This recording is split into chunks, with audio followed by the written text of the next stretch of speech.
That's tiger time, righto. Is that it? If you look in the paper, we're still premiers. Righto, 1088, ladies and gentlemen. They're the boners, aren't they?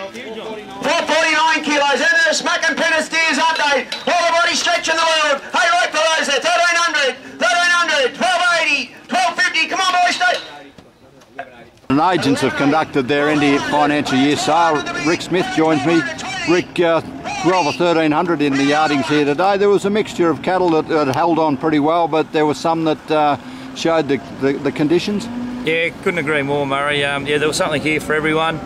So I started on a few older cattle. Had a very good run of spring calves all the way through. But yeah, the tops held on well, but due to the current climate, well, up until recently, yeah, a lot of the cattle had done it tough enough, and it did tail off over the back for quality. But in saying that, and the buying support dropped off as well. But as you know, you can buy those light little cattle from here to Wagga to Dubbo. So yeah, the market without any what you'd call A-grade feeder buyers started pretty strongly at just sort of that 290, and it went up from there to your little cattle making about 330, 340. Yep. There was a couple of local feedlotters. They sort of put a floor in it around that 285, 290, and then like you said, once we got onto those better spring drop calves, like they sort of tickled anywhere from 310 to 320 consistently, but there was certainly sales there 330 and 340. Yeah.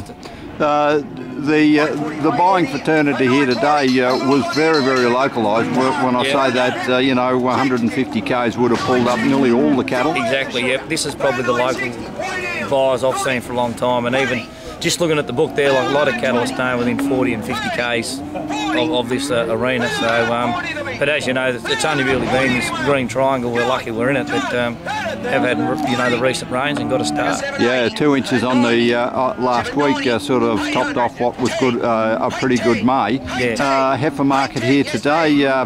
There was quite a number of opportunists looking to put heifers out to do a two-way job with. Yeah, certainly. Yeah, particularly in that heifer market. Like anyone buying heifers today, particularly over the back, like once it rains, there's got to be a good quid in it for the people prepared to take a chance now, I suppose. Yeah, still very well priced. You know, they had their limits to what they were prepared to go to, and you know, 255 seemed to be about where we've pulled up most of them, because you can, as you said, you can buy those little cattle for a dime a dozen further north. Yep, no, couldn't agree more. And that's how it played out today, just with those lighter cattle. So yeah, and a couple of pens of cows and calves at the back of the sale to end up a deceased estate. Yep. Old Ray, yeah, he passed away there 5-6 weeks ago. So yeah, we just had a little bit of a mini dispersal throughout the yards.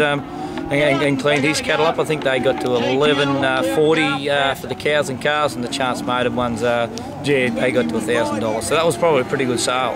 Yeah. See what's going on. Yeah. So will you fire again in the springtime? Yeah, we'll certainly have another sale. We'll probably go around early October. Yeah, we'll probably have a similar yarding again, sort of close to 1,000, 1,200. So. Yeah. Okay. Thanks.